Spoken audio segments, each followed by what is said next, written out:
Weewaawo ntendereza Kristo era neebaza Katonda olw'ekirabo eky'obulamu ky'awadde ggwe wamu nange mu kubanga tukyasobola okwatulira ddala nti Yesu ye Mukama, era nzikiriza ddala nti gwenna muganda wange mwannyinaze atwala eddaala okubeera nga ogoberera amasomo gaffe. Mukama waffe Yesu Kristo akukuumye bulungi wamu n'ab'ennyumba yo wamu ate era n'emirimu egy'emikono gyo. Nga bulijjo amanya mazima Kenneth ng'era olunaku olwaleero nate nziguse okubanga tweyongera okugamba ebigambo okuviira ddala mu kitabo kino eky'Abefeso essuula ey'okubiri. Olunaku olwaleero tujja kuba tutunuulira olunyiriri olw'omusanvu. Wansi w'omutwe gwe tuyita obugagga obusinga ennyo obw'ekisa kya Katonda. Obugagga obusinga ennyo obw'ekisa kya Katonda. Ensonga nno gye njagala tubeere nga tutunuulira. Era nga bulijjo tugenda tutandika nga tusoma olunyiriri. Ennyiriri eziviirako okuba nti tutuukira ddala ku lunyiriri luno olw'okumeka olw'omusanvu tulyoke tutegeere ddala obukulu obw'ensonga. So nja kutandika nga nsoma ennyiriri ezo, then ndyoke mmalire ebiseera byange ebisinga ku lunyiriri olw'omusanvu. Bayibuli eraga bw'eti mu Efeso 2 olusookera ddala. Era nammwe yabazuukiza bwe mwali nga mufiiridde mu byonoono n'ebibi byammwe olw'okubiri bye mwatambulirangamu edda nga emirembe egy'ensi eno bwe giri, okugobereranga omukulu w'obuyinza obw'omu bbanga, omwoyo ogukolera kaakano mu baana abatawulira. Olwokusatu, era naffe ffenna bye twatambulirangamu edda mu kugoberera mu kwegomba okw'omubiri gwaffe nga tukolanga omubiri n'ebirowoozo bye byagala, ne tubeera olw'obuzaalirwana abaana ab'obusungu ng'abalala.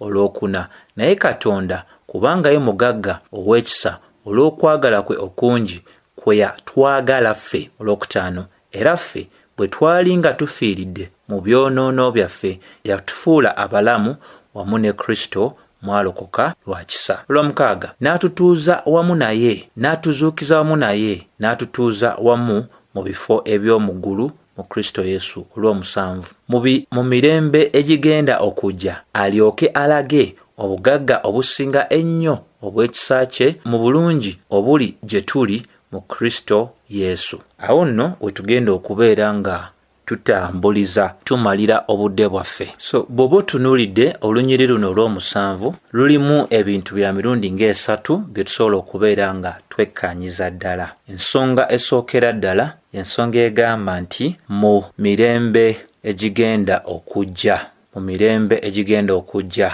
Ensonga ey'okubiri, alyoke alage obugagga obw'ekisa kye, alyoke alage obugagga obw'ekisa kye. Eyokusatu, mu bulungi obuli gye tuli mu Kristo Yesu, mu bulungi obuli gye tuli mu Kristo Yesu. So kati tujja kubeera nga tutandika nga twejjukanyiza ddala wa gye tuvudde okutuuka wano ku lunyiriri olw'okumeka olw'omusanvu. Jjukira Pawulo yatandika nga atulagira ddala obulamu obukadde obw'Abefeso n'obulamu obujja obw'Abefeso. Mu bulamu obukadde Pawulo yagenda ddala mu maaso n'okubeera nga asonga ku mbeera yali ennyonnyola Abefeso bwe baali nga tebannazaalibwa mulundi ogwokubiri, baali baafiira mu byonoono byabwe, era baali wansi ow'obufuzi obw'obusatu nga bwa bulabe, omwo nga mwe muli ensi, mwe muli omubiri, nga mwe muli n'omulabe Sitaani. Era mu kuba nti Abefeso bano baalinga nga bwe baali ng'era bali wansi ow'obufuzi obw'obusatu buno obw'obulabe bwe tuyita ensi, omubiri ne Sitaani, kyabasaanyiza b'okubeera abaana ab'obusungu nga abantu bonna abalala. Naye Pawulo bw'ayogera ku bulamu obujja obw'Abefeso, obulamu obujja oba embeera eyo gye baalimu ey'ekisa, yali asongera ddala ku bulamu bwabwe oluvannyuma lw'okuba nti baali bamaze okuzaalibwa omulundi ogwokubiri, ng'era baali bamaze okuba nga bawona mu busungu obwa Mukama Katonda waffe. Lwaki? Nsonga ki eyaviirako okubeera nga bagenda mu maaso n'okubeera nga basummuuka oba baatolosebwa mu busungu obwa Katonda obwali bubalindiridde bo ng'aboonoonyi. Bayibuli twagiraba nga bwe yatulaga mu Befeso essula ey'okubiri olwokuna nti mu kuba nti Mukama mugagga mu busaasizi, mugagga mu mukwano, mugagga mu busaasizi era omukwano gwe gw'amaanyi. Ensonga lwaki ne bwe baali nga baali bafiira Abefeso mu byonoonyi byabwe, Mukama Katonda waffe yabafuula balamu n'abazuukiza ate era n'abatuuzaamu ne Kristo mu bifo eby'omu ggulu. Kaakati oluvannyuma lw'okutunuulira ennyiriri ezo ze twatunuulira mu masomo ag'enjawulo, kano ke kadde ate okubeera nga tukola tutya nga tutunuulira kati ensonga eziri mu lunyiriri olw'omusanvu, kubanga ensonga eziri mu lunyiriri olw'omusanvu tezaawukana n'ekyo Pawulo kye yali agenze maaso n'okuzimbira ddala okuviira ddala ku lunyiriri olusookera ddala. Nti bw'otunuulira ekigambo ekyo ekyakolesebwa ekigamba nti mu biro ebigenda okujja, enjogera eyo egamba nti mu biro ebigenda okujja, tusobola okugamba nti waliwo ensonga enkulu zetusobola okuba nga twekkaanyiza ddala awo wennyini. Bayibuli etuwa ensonga lwaki Mukama Katonda waffe yakola ebintu bye yakola mu lunyiriri olwokuna, yakola ebintu bye yakola mu lunyiriri olwokutaano, yakola ebintu bye yakola mu lunyiriri olw'omukaaga. Yakola ebyo bye yakola olw'ekigendererwa, era ekigendererwa ekyo kiviirayo ddala nnyo ng'ojjidde ddala mu lunyiriri luno olw'omusanvu. Era Pawulo okuyita mu lunyiriri luno olw'omusanvu atuweera ddala ekigendererwa ekikulu lwaki Katonda yakola bye yakola mu lwokuna, mu lwokutaano n'olw'omukaaga. Era Pawulo kyagenderera okuba nga atulaga wano bw'atandika nga mu mirembe egigenda okujja alyoke alage obugagga obusinga ennyo obw'ekisa kye. Pawulo kyagenderera okuba nga atulaga mu kuwandiika nga bwe yawandiika kwe kubeera nga atulagira ddala nti Katonda ono omugagga mu kisa ow'okwagala ekyamuviirako okubeera nga yatuukiriza bye yatuukiriza mu lwokuna, olwokutaano n'olw'omukaaga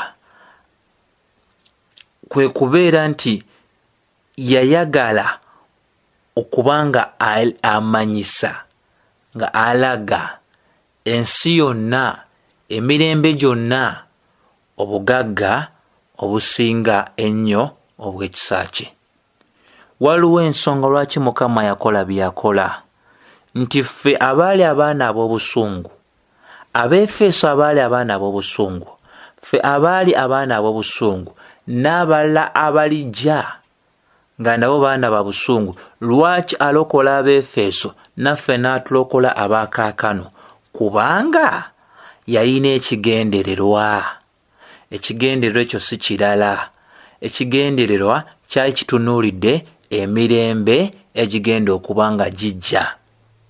Emirembe egyo tujja kubeera nga tutegeerera ddala nti era bw'akozesa ekigambo ekigamba nti mu mirembe egigenda okujja, nakyo kikulu nnyo okuba nga tukifaako nti mu nsomesa ya Bayibuli eŋŋendere, Bayibuli egenderera otulaga nti waliwo emirembe gya mirundi ebiri, omulembe ogwa kaakati n'omulembe ogulijja.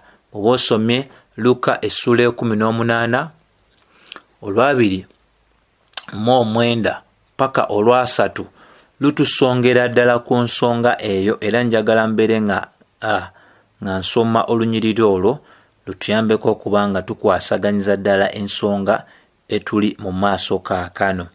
Bw'eti bw'eragira ddala, eraga nti n'agamba nti mazima mbagamba nti tewali muntu eyaleka ennyumba, oba omukazi, oba abooluganda, oba abazadde, oba abaana,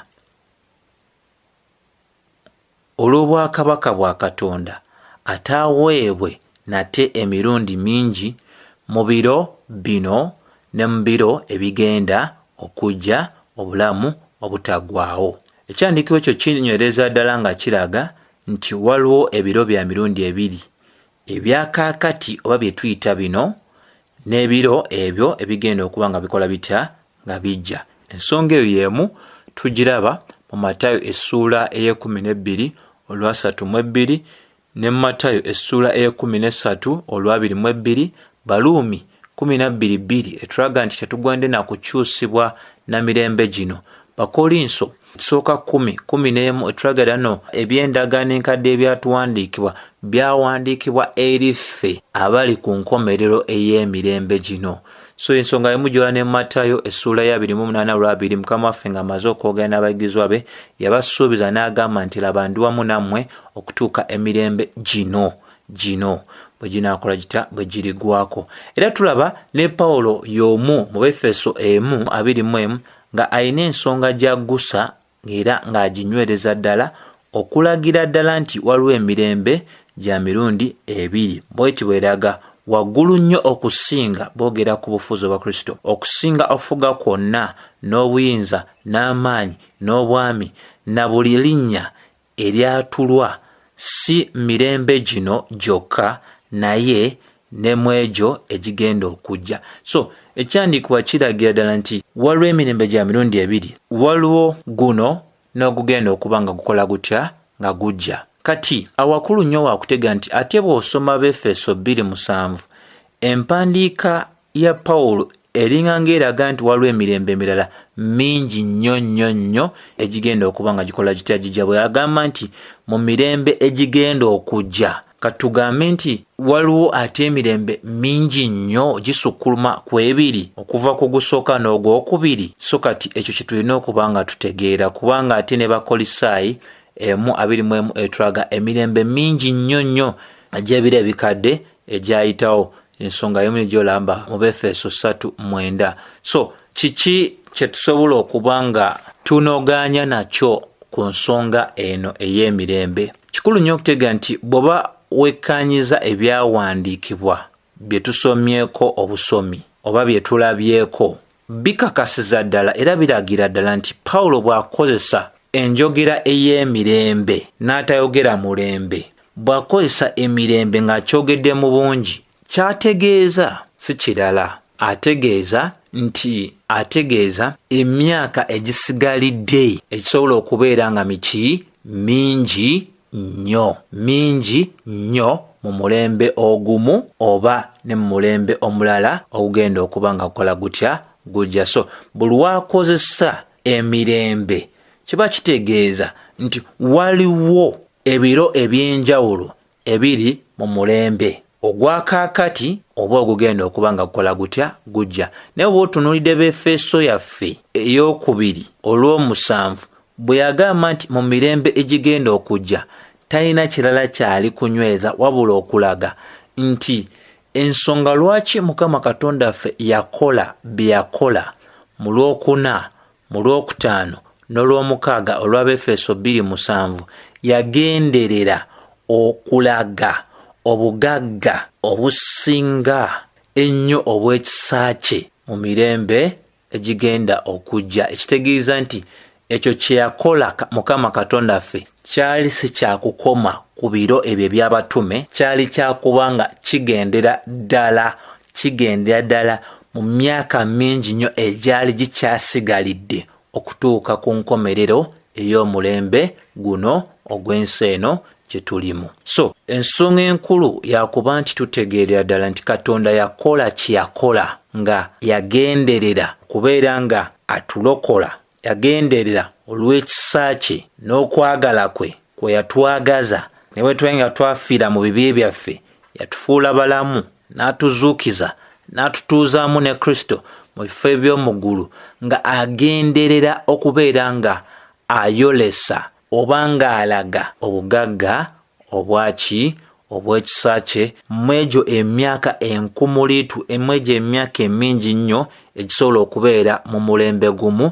nga tonadda mu mulembe ogwokubiri. Ensonga era eba etuyingiza ku nsonga eyo gye twatulidde gye tuyita nti alyoke alage obugagga obw'ekisa kye. Ekigambo ekyo alyoke alage mu Luganda era kiviirayo ddala nga bwe kiri nti okulaga kwa Katonda kuno y'ensonga lwaki yakola byakola, nti Katonda yakola byakola mu kitiibwa kye nga agenderera okulaga agendirira okulaga. Ekigambo ekyo okulaga ekiri mu lunyiriri olwokubiri kye kimu ekiri ne Baluumi 9:22. Katonda bwe yagendirira okulaga obusungu bwe. Ekigambo kye kimu ekiragibwa mu Timoseewo 1:16. Katonda bwe yagenderera okulaga obusaasizi bwe. So yakola byakola nga agenderera okuba nti mu myaka egy'enjawulo ejiyinza okuba mu mulembe guno oba mu biro ebyaba Pawulo, mu biro ebyabo abaddewo nga Bapawulo bavuddewo n'abo abalala, okutuukira ddala ku ffe n'okuva mu biro byaffe n'okugenda ku biro bya Katonda yagenderera okubeera nga agenda mu maaso n'okwanja n'okulaga obugagga obutaliiko kkomo, obusukkulumu obw'ekisa kye, nga y'engeri yokka ey'aboonoonyi gye basobola okubeera nga bakola ki? Balokolebwamu. So ssebo ne nnyabo abawuliriza, ekikulu ekyokuba nga tutegeera kye kino wammanga nti Katonda ensonga ye etegeerekekera ddala mu lunyiriri lw'omusanvu lwaki yakola byakola. Yakola byakola nga agenderera okubeera nti ayolesa obugagga obwaki? Bw'ekisa kye. Jjukira, baali wansi w'obufuzi obw'omulabe Sitaani, baali wansi w'obufuzi obw'omulembe guno, baali wansi w'obufuzi obw'emibiri gyabwe, baali baafiira mu bibi byabwe. Ekyali kibalindidde kwe kulaba busungu bwa Katonda. Basonyiyibwa batya? Balokolebwa batya? Balokolebwa olw'ekisa kya Katonda. Ekikakasiza ddala nti abaatusooka tebeetaaga bikolwa byabwe kubanga bafuna obulokozi. Abaddawo bwe batyo. Naffe tekibadde lwa bikolwa byaffe kubanga twazaalibwa mulundi ogwokubiri. Kubanga kiki omwana omukyala asobola okwekwata ng'ebikolwa ebirungi Katonda by'asobola okutunulira n'agamba nkuwadde era mmatidde nti ebikolwa bye bikusaanyiza. Bayibuli essonga ku nsonga emu, obugagga obusinga ennyo obw'ekisa kya Katonda. Baabwetaaga luli, naffe tubwetaaga. N'ebiro eby'enjawulo ebiribeerawo mu mulembe guno nga tegunnaggwako, bonna abantu bonna balibeera mu biro eby'enjawulo beetaaga ensonga y'emu, obugagga obw'ekisa kya Katonda. Kwe kwolesa kwolesa, kwe kwolesa okusingira ddala Katonda kwe yagendera ddala mu maaso n'okola. Gwerowozaamu okuva ku Ibulayimu okutuuka mu kyasa ekisookera ddala, tandika okubala emyaka egiiso paka kaakati, egyo emyaka gyonna 2023 gyonna tegyalagibwa kintu kirala, gyonna gyalagibwa obugagga obw'ekisa kya Katonda. Eri abo bonna abagiisemu emyaka egyo nga baafuna obulokozi, tebalina kirala kye baalaba obugagga obw'ekisa kya Katonda. Ffe nga tuvuddewo, Mukama ng'akyateesezza emyaka emirala mingi nnyo, bonna abaliddawo bwe baba nga baakulokoka, bonna tebagenda kulokolebwa mu ngeri ndala, bonna bajja kulokolebwa olw'ekisa kya Katonda. Olwo lwe lusozi nze ng'omuntu lwendi omwetegefu okuba nga nfiirako. Sikkiriza nti obulokozi busobola okufunibwa okuyita mu bikolwa ebirungi eby'omuntu newankubadde ebikolwa ke kamu kabone akalaga nti omuntu alokoze naye si gwe mulandira, si y'ensigo, wabula kye kibala. Nze omu ku bantu abakkiriza nti teri ddiini ya muntu yonna erokola, newankubadde Maama Maria, newankubadde kulamaga, newankubadde kuwaayo ssente, newankubadde okubeera nga tukola obulungi obw'ensi, ebyo byonna tebirokola. Ekirokola kiri kimu, abantu balokolebwa olw'ekisa kya Mukama Katonda waffe. Oyo eyakwata Kristo Yesu atambanya kibi n'alyoka abeera nga amuteekako obusungu bwe bwonna obwali bulina okubeera ku ffe, bwonna n'abuteeka mu mubiri ogw'omwana we Yesu Kristo. So obusaasizi bwa Katonda n'okwagala kwa Katonda byalina ekigendererwa kimu, kubeera nga birabisa oba nga bitunda kye tuyita ekisa ekya Mukama Katonda waffe. Nti teriyo ngeri yonna omuntu gy'asobola okufunamu obulokozi. Ensonga lwaki olw'omunaana lugamba kubanga mwalokoka lwa kisa, kiweebwa abo abatakigwanira, tekiweebwa abo abagwanira, kiweebwa abo abatakigwanira. Y'ensonga lwaki Katonda yakola byakola mu Lwokuna, mu Lwokutaano, Olwomukaaga ng'ayagala alagire ddala ensi emirembe n'emirembe egy'enjawulo nti engeri yokka ey'obulokozi eri ku musingi ogw'ekisa kya Katonda. Abo balijja nabo bategeere nti basobola okufuna obulokozi. Tetulina kwepanga konna nti tulina kye twakola, wabula twakkiriza bukkiriza nga Ibulaamu bwe yakkiriza. Ensonga eyokusatu gye njaga tumayize nayo y'ensonga ekwata ku kye tuyita Bayibuli kyeyita obulungi. Bayibuli egamba mu bulungi obuli gye tuli mu Kristo Yesu. Bwe twogera ku bulungi kitegeeza mu Luganda kiraga omuntu omugabi, omuntu asobola okuwa obuyambi, omuntu ow'omugaso. Nti naye wano eno mu kyawandiikibwa Bayibuli yogera ku bulungi buno. Kikulu otegeere nga omu ku batheologia abaali mu ggwanga erya Bungereza kaakano nga mugenzi ayitibwa G.I. Packer yagamba nti entikko ey'obulungi bwa Katonda erabikira mu kuba nti Katonda yateesa obulokozi eri aboonoonyi bonna nga teyeesigamye ku bikolwa byabwe, wabula nga obulokozi bwabwe bwesigamye ku busaasizi bwa Katonda. Omukulu yawandika n'agamba nti entikko gy'olabirako obulungi bwa Katonda erabikira mu bulokozi Katonda bwe yawa aboonoonyi nga teyeesigamye ku bikolwa byabwe, wabula nga yeesigamye ku busaasizi bwe. Ensonga eyo eviireyo ddala bulungi nnyo bw'oba osomye Tito essula eyokusatu olwokuna enyweza ng'eraga nti naye obulungi bw'omulokozi waffe Katonda n'okwagala kwe eri abantu bwe byalabika n'atulokola. So owataali bulungi bwa Katonda buno tewaaliwo ngeri yonna gwe nange gye twali tuyinza okuba nga tulokolebwamu. So ensonga eyo nkulu nnyo yakuba ng'ekola ki?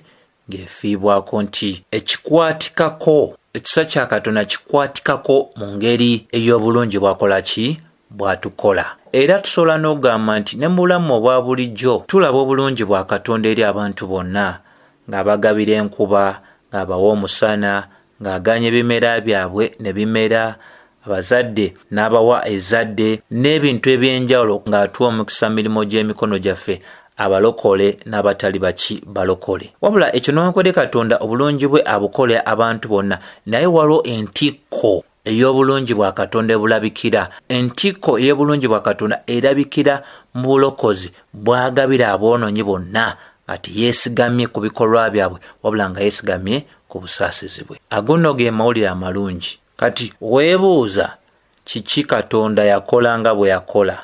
Pawulo atunnyonnyodde, nze kye ŋŋenze mu maaso kwe kubeera nga ngenda maaso n'okuba nga nkumenyaamenyera ensonga okutegeera lwaki Mukama Katonda waffe yakola ebyo yakola mu Lwomukaaga nga bino wammanga. Naye Katonda kubanga ye mugagga wa kisa, olw'okwagala kwe okungi kwe yatwagala ffe, era ffe bwe twali nga tufiiridde mu byonoono byaffe n'atufuula balamu wamu ne Kristo mwalokoka lwa kisa, n'atuzuukiza wamu naye n'atutuuzaamu mu bifo eby'omu ggulu mu Kristo, mu mirembe egigenda okujja alyoke alage obugagga obusinga ennyo obw'ekisa kye mu bulungi obuli gye tuli mu Kristo. Ebintu byonna bitambulira kwani? Ku Kristo Yesu. Ate ekirala ekikulu ekyotegeera mu kumaliriza nti mu kuba nti Katonda atukola obulungi buno butagambika, y'ensonga lwaki ebyandiikibwa bitulagira okubeera nga tukola obulungi eri abantu bonna, ekiraga nti omuntu yalokolebwa Katonda, omuntu oyo akola banneebe obulungi kubanga ne yakolebwa obulungi.